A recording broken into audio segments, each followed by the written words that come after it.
venho aqui contar um bocadinho da história da minha vida, brevemente, dado que já estou um bocado usado desse pela caixa exterior, e a vida vai-nos ensinando coisas, e por isso vou falar um bocadinho disto e vou falar do último projeto que ainda está vivo,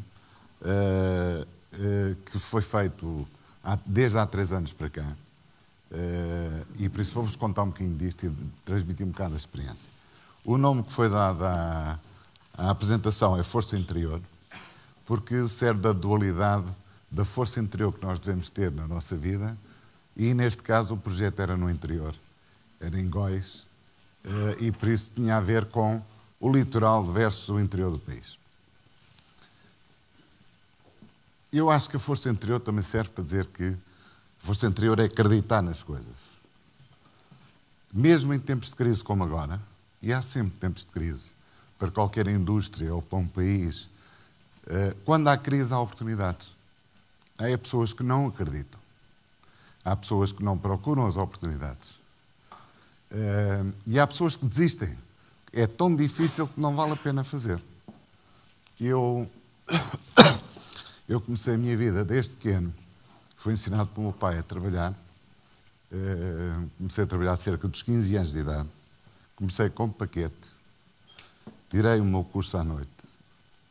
Fiz a tropa no ultramar, que me ensinou, e vão perceber porquê.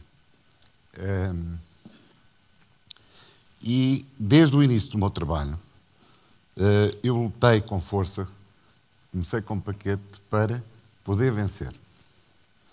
Passado alguns anos, fui tendo sucesso. Passado alguns anos, quando estava a acabar o 5º ano de Economia e Finanças, no ISEE, entrei numa multinacional e fui trabalhar para a contabilidade. Estamos a falar nos anos 78. Depois de 25 de Abril, as empresas eram muita confusão, especialmente as contas entre as empresas. E eu estava num grupo económico, que era na altura o maior do país, e havia muitas contas correntes entre as empresas que não estavam certas. Porquê é que eu vos estou a contar isto? Já tinham passado 5 ou 6 pessoas lá que não tinham dado conta dessas conferências, porque achavam que aquilo é muito chato, estar a conferir contas, ir à procura de papel, picar.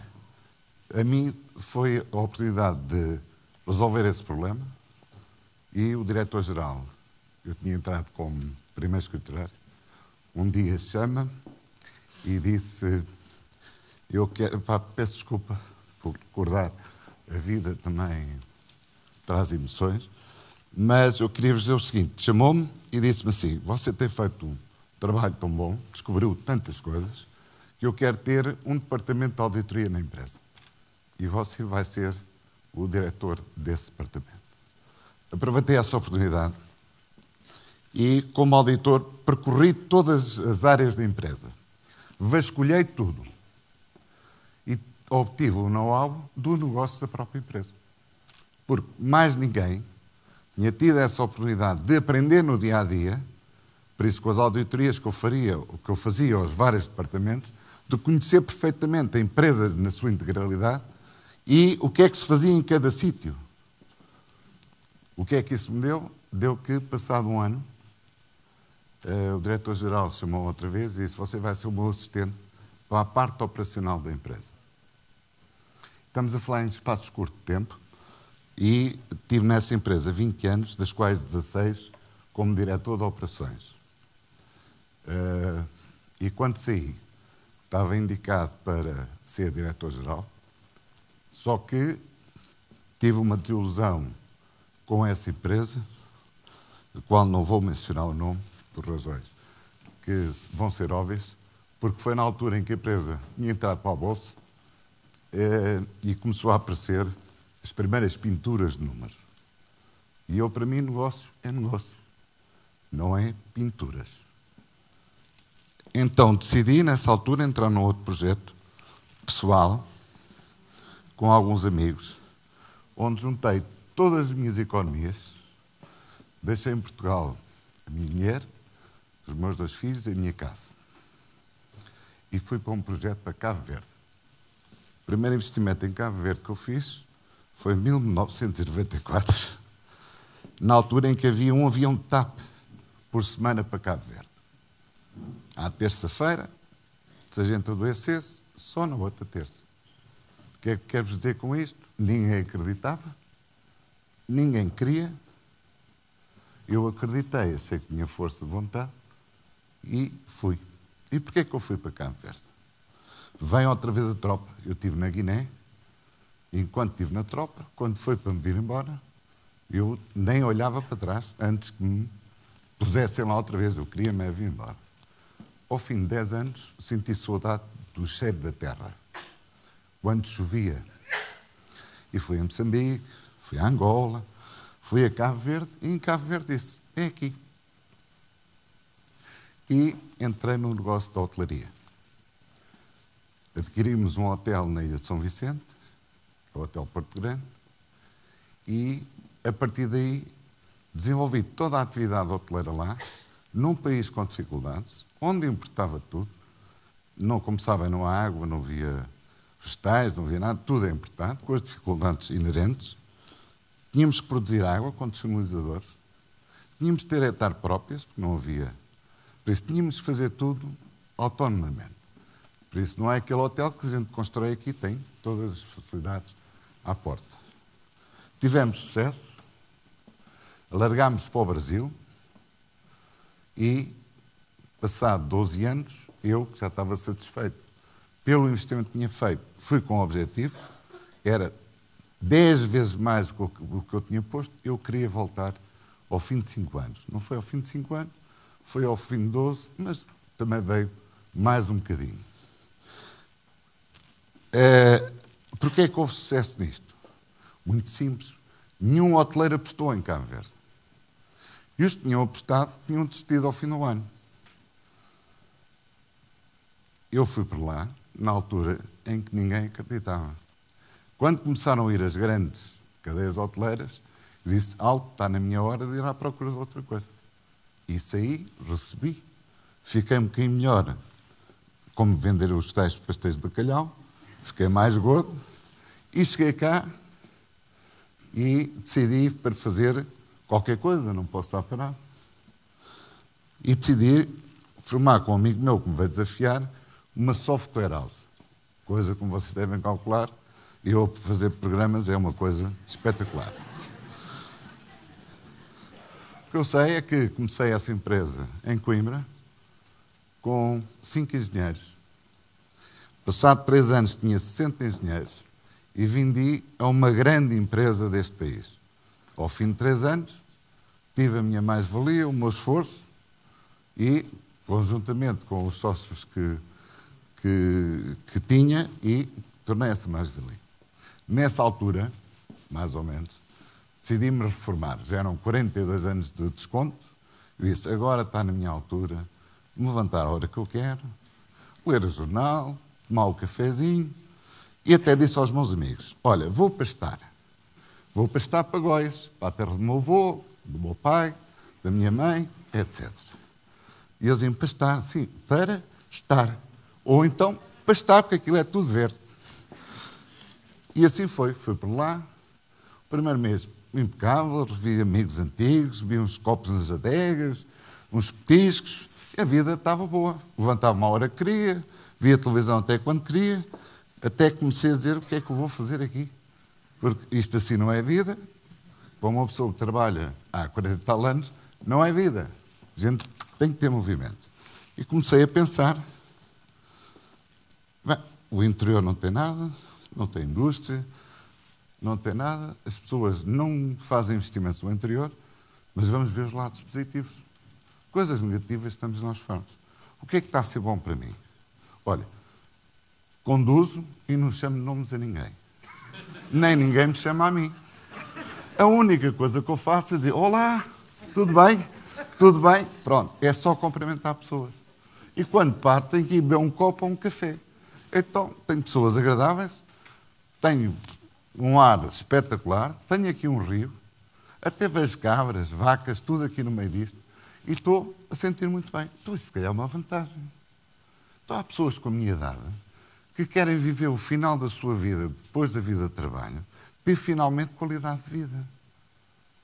Então, vamos fazer aqui qualquer coisa que eu possa atrair para aqui pessoas de forma a usufruírem desta qualidade de vida que eu também usufruo.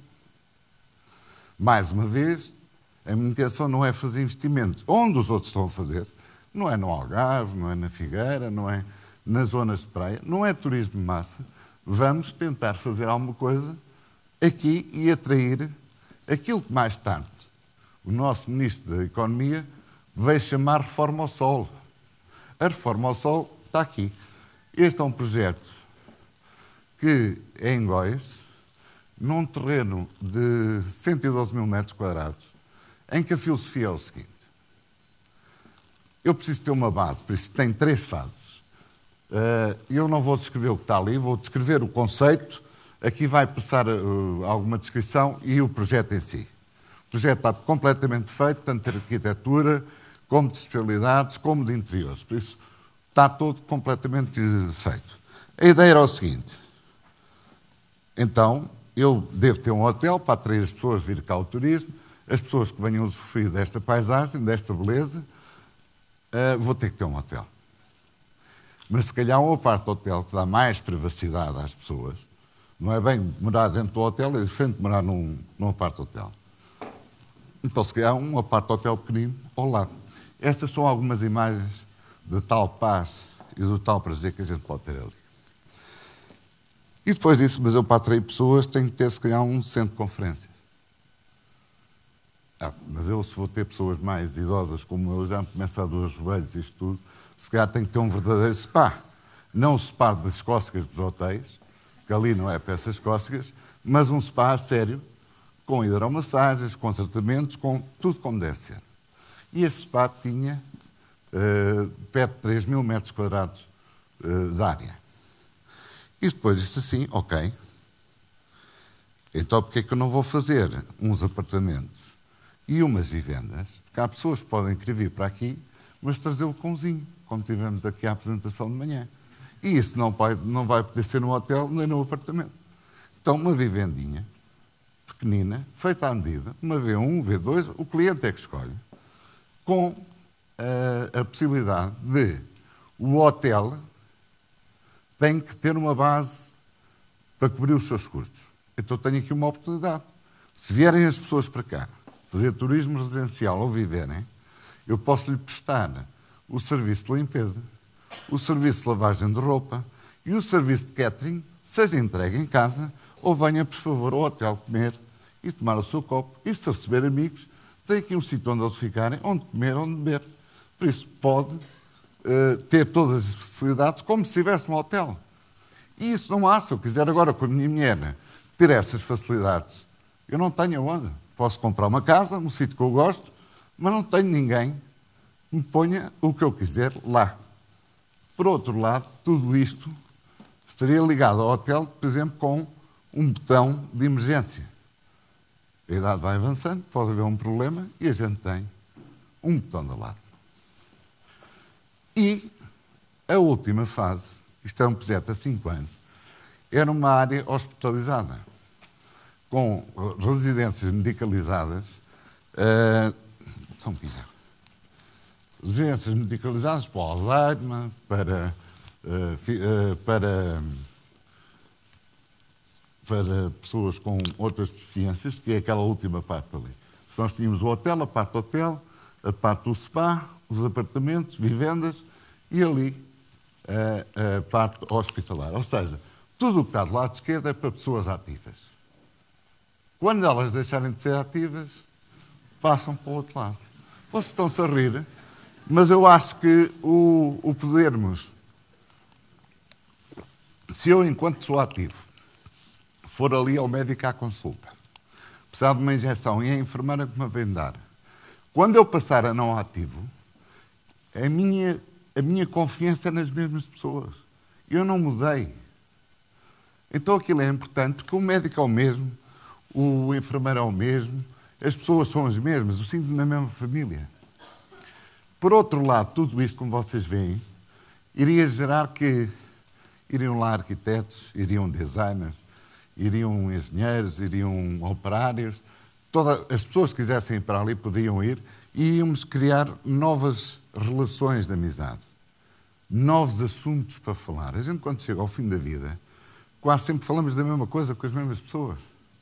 Então há que arranjar aqui novas relações, novas convivências. É um dia que juntam-se dois casais e vão até Piódon, ou vão até Castelo Branco, e a sua vida começa a ter outro tipo de qualidade. Ok? E, para que isto não falhasse, porque o conceito é um conceito global e abrangente, também tínhamos conversações com a banca, de forma a que, na segunda parte, apartamentos e vivendas, as pessoas como eu, da minha idade, se eu for a um banco pedir dinheiro para comprar uma casa, não é? Se não tiver muito, e eles dizem, mas a idade dos senhores já não dá, só o senhor paga em 5 anos, ou então não dá. Não é? Já não dá para os 25 ou 30. O que é que a gente ia fazer? E isto era de forma a que esses empréstimos fossem conjuntos entre os pais e os filhos. Porque enquanto há muitos anos os filhos recebiam os pais, tinham casas para isso, a vida era diferente, hoje em dia ninguém tem vida para poder, e condições para poder receber os pais. Isto podia ser uma alternativa, fazendo com que a tal renda mensal fosse uma renda pequena, em que, em conjunto com os serviços que o hotel paga, fosse igual ou inferior ao valor de um lar. Só que não estão amarrotados. Ok? Ali têm atividade. Ali comunicam com os outros. E a ideia era esta, era sermos competitivos, e iríamos ser competitivos, em que a casa, no final, seria sempre dos filhos. Porque passaria a ser a segunda casa de férias, um dia que os pais falecessem. Porque iriam-se habituar a ir visitar o pai, a zona é bonita, e ficavam lá o fim de semana. E por isso, no futuro, iria ser a sua casa de férias. E o conceito era este. Uma coisa que queria criar na região de Góis, ao fim de 5 anos, 500 postos diretos e indiretos. Neste momento, se o processo avançasse, iríamos criar de 150 a 200 postos de trabalho de imediato na construção, e no dia em que abrisse, ou seja, dentro de ano e meio, estavam assegurados 80 postos de trabalho. Numa zona que está a desertificar, numa zona onde os jovens, se querem estudar, têm que ir para Coimbra, Lisboa ou Porto, ou outras cidades, e normalmente ficam por lá porque não há oportunidades ali de trabalho. Isto era uma forma de voltar a trazer as pessoas à terra e trazer pessoas de fora para a terra. Qual era o grande objetivo? Não só para o mercado português, mas para os mercados do norte da Europa. E isto tudo, como eu vos disse no início, é tudo relativo. O que é negativo para uns é positivo para outros. Por exemplo, nós achamos que está muito frio. Mas se a gente for agora à Alemanha, vindo lá ontem, estamos a falar em 15 graus de diferença. Para eles isto é verão, quase. Para nós é frio. Se a gente for comprar uma garrafa de vinho na Alemanha, imaginam quanto é que custa. Aqui para eles é dado. Uma cerveja é dada, um café custa 2,40 ou 2,60, aqui custa 0,60, 0,50, 0,55. Temos uma série de vantagens para trazer a essas pessoas. Diria mais, no inverno, o custo com o aquecimento e o custo de energia de aquecimento e iluminação quase que dá para o consumo deles aqui, em termos de alimentação. E por isso a nossa intenção era que trazemos o tal turismo da Europa, a reforma ao sol. Isto equivalia àquilo que dizia o Sr. Ministro da Economia. É que quanto mais a gente trouxesse para ali, fossem 60, por exemplo, as suas reformas todos os meses entravam. Se cada um tiver 5 mil euros de reforma, o que não é muito lá, estamos a falar que eram 60 vezes 1000, 60 mil. Ao fim do ano eram 720 mil. Imagina num concelho, não é na vila, no concelho com 4 mil habitantes, o que é que isto podia fazer? Milagres. Bem, o que é que aconteceu? Aconteceu que nós fizemos o projeto, estão gastos nisto 2 anos e meio da minha vida de trabalho, como é lógico, não cobrei nada, e 500 mil euros de serviços que nos prestaram. Está tudo feito, todos os projetos, tanto de arquitetura, de especialidades, tem 13 ou 14 especialidades, também de interiores, está tudo feito. Conseguimos a eficiência energética em A, pode classificar como eco-hotel, dá eco-hotel, isto é assim no norte da Europa para poder atrair. Fizemos a candidatura ao CREN, dado que aqui, como sabem, este era um investimento muito grande. Na primeira fase eram 13 milhões e meio, no total 50. Para este arranque precisávamos da ajuda do CREN, como é lógico. Fizemos o projeto, metemos, tudo ao milímetro, desde a colher de chá até aos painéis solares, tudo metido, tudo, não há ali nada que falhe, precisamente para que não se possa vir depois dizer pá, isto está mal calculado, está mal. Ou ser aprovado e depois chegarmos a meio e dizer, pá, isto afinal custa muito mais, vai ficar aqui um elefante, temos de parar. Nada disso. Foi tudo feito ao milímetro, por isso se gastou esse dinheiro. Foi-nos atribuído, numa escala de 5, o mérito do projeto em 3,74. Poderia ter passado 4 se eu tivesse mentido, não menti, que era dizer que ia meter 5 ou 6 licenciados, e disse que ia meter só 2. Se eu dissesse 5, isto passava a 4. Era fácil dizer, vou meter 5 licenciados. Se calhar até ia meter, mas a minha consciência disse, são 2, é 2. Até podia dizer, também meti, ia-me meter a mim. Não.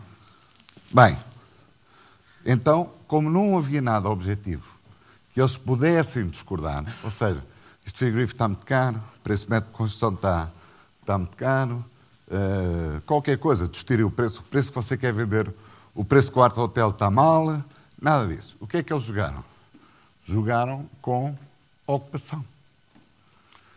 E quando a ocupação, o número de pessoas em média que estão a ocupar, poderão pensar, pois, se calhar, disseste que ias fazer 65 ou 70. Não.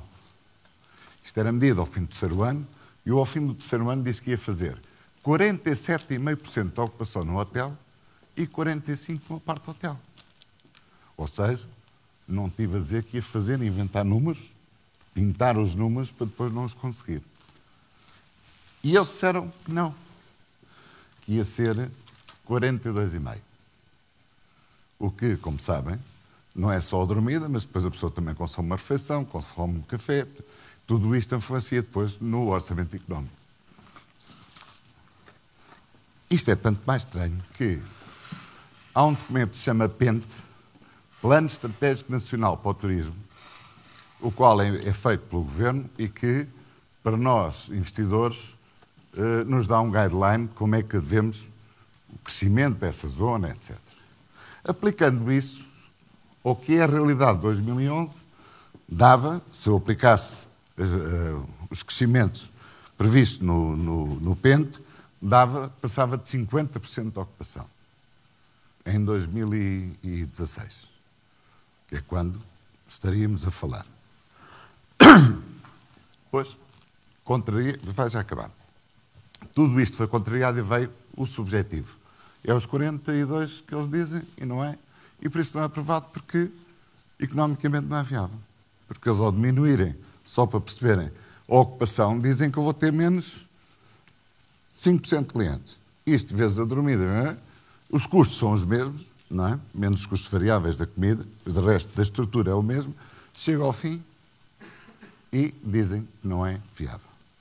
É lógico que eu não vou enumerar, mas sei de muitas histórias que agora me foram aparecendo, que eu andei lá a ver, dos tais lobbies onde eu não estou metido, porque sou um privado que é negócio por negócio. E por isso não sou político, não sou nada. E eles recusaram. Ok. Como é que eu encarei isto? Muito simples. Estamos perto da Figueira. Eu que nunca joguei na vida, mas entro num casino sem qualquer problema. Fui à Figueira uma noite. Peguei em 500 mil euros, dou-me assim um vibe. Estavam lá umas brasileiras jeitosas, ninguém não está a ouvir. Deu-me um vibe e perdi 500 mil euros. Pronto. Acabou essa noite, azar. Vou para casa e dizer, Albertinho, vais-te matar? Não. O que é que há mais para fazer agora? Esta está feita. Não vale a pena irmos aqui entrar para outros campos mais complicados de acusações. O que é que a gente vai fazer? Pronto. O Albertinho chegou agora e, felizmente, na semana a seguir, depois de saber que se estava a passar, apareceram de outras zonas relativamente perto, uma Câmara a dizer se eu queria ir lá investir e que eles davam apoio, davam isto e aquilo, uma Santa Casa a dizer, pá, a gente tem aqui um projeto que é quase a cara daquilo que você disse que tinha aí. Epá, isso era tão bom para aqui. A gente tem hospital e a gente tem isto e aquilo. Você não quer vir aqui fazer? Quero, vamos embora. Então, o que eu vos quero dizer é que estou muito ocupado e hoje foi um prazer vir aqui falar convosco. Obrigado.